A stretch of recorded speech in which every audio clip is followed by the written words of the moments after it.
Donc aujourd'hui, je vais vous expliquer la genèse et les intérêts du dispositif Allol et notamment de la gélothérapie. Alors comme j'ai l'habitude de commencer les conférences, je dis toujours les anciens, comme toujours, avaient raison. Pourquoi? Parce que la gélothérapie ne date pas d'aujourd'hui. Il s'avère qu'il y a 2500 ans, du temps d'Hippocrate, 500 ans avant Jésus-Christ quand même, qui est connu comme le père de la médecine moderne, mais in fine aujourd'hui on commence à dire qu'il est le père de la médecine intégrative. Eh bien, figurez-vous qu'à son époque, déjà, il construisait les hôpitaux autour des théâtres antiques. Savez-vous pourquoi? Parce que dès lors, il savait déjà que l'apport du rire permettait à leurs patients de guérir plus vite. Pourquoi Gélos? Parce que Gélos était le dieu grec du rire. Alors, ce qui est intéressant aujourd'hui, de pouvoir remettre entre guillemets à jour cette connaissance, c'est que la gélothérapie, c'est donc les sciences du rire appliquées à la santé qui a été repris par les États-Unis en 2016 et notamment en 2019 avec une étude japonaise à l'Institut international du cancer d'Osaka avec des résultats tout à fait encourageants et satisfaisants en yoga du rire en groupe. C'est d'ailleurs cette étude qui a démocratisé au niveau mondial le yoga du rire, mais à 2 mois de traitement. Le problème, c'est que la duplication est très compliquée parce que nous sommes dans une société judéo-chrétienne, rire avec des étrangers, c'est un peu commode, premièrement. Deuxièmement, il faut pouvoir payer l'animateur, il faut pouvoir, crise hospitalière oblige, trouver des salles, et quid des bons de transport, etc., etc. Et puis en plus, à 2 mois de résultats. Donc l'idée, finalement, que Arisus a eu, Arisus R&D, pour le dispositif Allol, c'était justement de trouver la capacité de permettre au quotidien, j'insiste sur le quotidien, pour les collaborateurs, pour les patients, pour le public, d'avoir accès à un rire thérapeutique le plus rapidement possible. Parce que figurez-vous que notre cerveau ne fait aucunement la distinction, donc la différence, entre la perception du réel, d'un point de vue biologique bien entendu, et l'imagination. Quid de l'hypnose par exemple? Eh bien aujourd'hui, je vais peut-être vous apprendre quelque chose, mais le rire, qu'il soit spontané ou provoqué, d'un point de vue biologique toujours, c'est exactement la même chose. En effet, ici, nous parlons d'un lâcher d'endorphines, telles que dopamine, sérotonine, et en cas de gros fou rire rapprochement, l'ocytocine, l'hormone du bonheur et de l'amour. Il est très important de pouvoir comprendre les mécanismes d'action au niveau neurologique, la gymnastique du cerveau, la neuroplasticité, aujourd'hui les chiffres sont très clairs, parce que aujourd'hui, nous savons très bien, c'est en vogue, d'autant plus, l'apport de l'activité physique et sportive. Et par exemple, chez nous, en cancérologie, nous savons très bien que l'apport de l'activité physique et sportive repousse de 40% la récidive des cancers. Et ce qui est absolument incroyable. Je ne connais pas un seul radiothérapeute ou oncologue qui souhaite avoir une récidive de son patient ou de sa patiente, n'est-ce pas? Donc, pourquoi je vous raconte cela? Parce que, in fine, les libérations d'endorphines telles que dopamine, sérotonine et ocytocine, c'est exactement la même chose que dans la gélothérapie ou dans l'activité physique et sportive. Or, tout le monde ne peut pas courir, aller à la piscine ou s'offrir un coach sportif à domicile ou faire... C'est très compliqué. La littérature est belle, mais en pratique quotidienne, c'est extrêmement compliqué. Donc, l'idée du dispositif Allol, il y a de ça maintenant presque 3 ans, mais on a dû beaucoup travailler à, premièrement, protéger l'idée. Donc, nous avons un copyright sur 179 pays, Chine, Russie, États-Unis, incluses. Parce que oui, c'est un copyright, parce que c'est un rire considéré comme une musique. Et or, une musique avec 4 notes successives ne peut pas être copiée. Donc, tous ces pays ont signé la Convention de Berne, et même si les Chinois, j'anticipe, copient tout, on ne touche pas à leur musique. Donc, charité bien ordonnée, commençant par soi-même, ils ne copieront pas ça non plus. Et donc, premièrement, après, on a fait 2 études cliniques, parce qu'il s'agissait de prouver que le rire est bon pour la santé, tout le monde le sait. La Ligue contre le cancer en 2019 indiquait déjà le rire soigne tout. Et il fallait simplement valider une tendance, à droite, à gauche, ça marche pas, c'est blanc, c'est noir, juste par l'apport d'un dispositif autonome. Alors figurez-vous que nous sommes descendus au service du centre de haute énergie chez le professeur René-Jean Bensadoun, qui est un leader d'opinion au niveau de la photobiomodulation, mais des soins oncologiques de support de manière générale. Et ayant trouvé cette idée absolument géniale, on a décidé de commencer une étude clinique, et donc sur une patientèle de 21 patients, on a fait 3 groupes. Groupe 1, 1 pression par jour. Groupe 2, 3 pressions par jour, matin, midi et soir. Et groupe 3, témoin. Alors, il y a une méthode derrière. Au-delà du rire thérapeutique spécifique élaboré en studio d'enregistrement professionnel, avec des fréquences spécifiques, un temps spécifique, parce que nous savons, j'ouvre une parenthèse, que 1 minute de rire égale 45 minutes de relaxation. Or, il y a aussi une étude que je prends à la volée à vous dire, c'est qu'en 1939, le français rit en moyenne 19 minutes par jour, ce qui est bien mais pas top. En 2020, savez-vous combien? Une seule petite minute.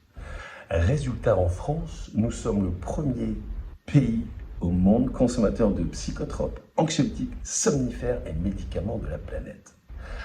Alors je ne sais pas vous, mais moi c'est un blason qui ne me convient pas des masses. Et puis c'est surtout que même si le rire c'est bon pour la santé, nous le savons, et je vais vous le décrire dans un instant, mais au-delà de ça, les conséquences du non-rire sont terribles. Stress, isolement, anxiété, morosité, burn-out, suicide. Il y a des enfants de 7 à 11 ans qui se sont défenestrés à l'hôpital Necker à Paris. Moi, étant jeune papa, je ne peux pas supporter cela. Et c'est pour ça que tout congrue à l'idée de l'étude avec le dispositif et notamment des critères d'inclusion que je vais nommer maintenant.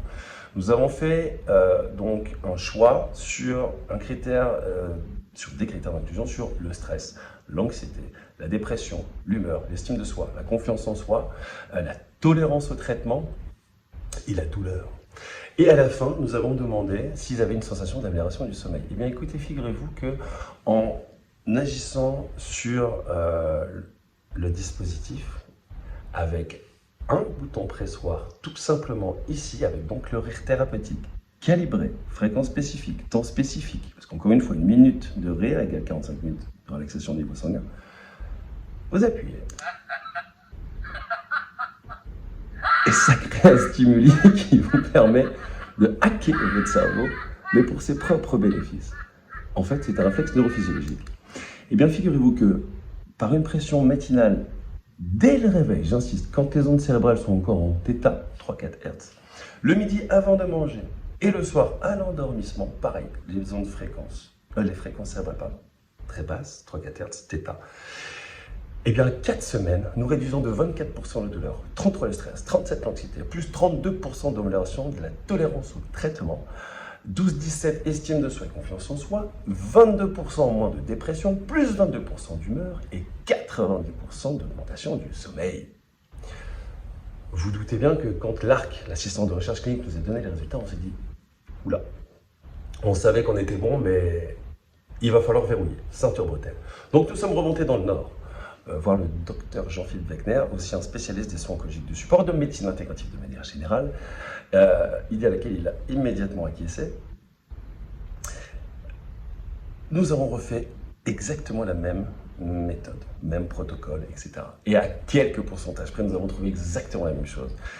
Et ce qui nous a permis je peux en parler en toute transparence parce que c'est pas du tout un secret, mais pour nous c'est une accréditation, c'est une commune mesure, de pouvoir avoir nos médecins rentrer dans le capital. Voilà, c'est-à-dire que aujourd'hui, les médecins croient tellement en produits qu'ils sont entrés au capital. Donc pour nous, c'est un gage de solidité intellectuelle et puis une validation scientifique sans commune mesure. Donc après tout cela, nous avons commencé à faire tous les congrès nationaux, internationaux de médecine et de paramédecine, et l'approche est absolument géniale. C'est-à-dire que nous n'avons aucune objection. Et à telle fin que tous ces travaux nous ont menés au CNAM, là où j'ai eu la chance de rencontrer Fabienne, au congrès de Health United. Et encore plus récemment, nous avons été acceptés par le comité scientifique du congrès mondial de médecine et de santé intégrative à Rome. Nous étions 2 laboratoires français sur 68, Boiron et nous. Et puis, j'ai lancé en conférence la gélothérapie devant 800 scientifiques internationaux, représentant 51 pays. C'est pour nous un petit peu le Graal, parce que intellectuellement parlant, nous avons une validation sans commune mesure. Et deuxièmement, tous ces travaux nous ont mené à avoir une INM, intervention non médicamenteuse, parce que c'est bien un objet non invasif, sans effet iatrogène ni d'effet secondaire, et qui permet d'avoir un antidouleur naturel, un anti-stress, un anxiolytique, et surtout quelque chose qui permet d'améliorer le sommeil. Je fais aussi des conférences sur le pont entre le rire et la confiance en soi, mais là ça me prendrait plus de temps.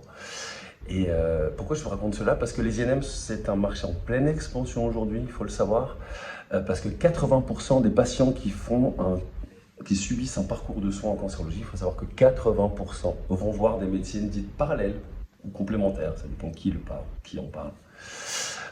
Et il y a plus de 400 disciplines. Donc c'est normal de pouvoir légiférer, méthodifier, et légiférer surtout, je resterai là-dessus, sur toutes ces pratiques.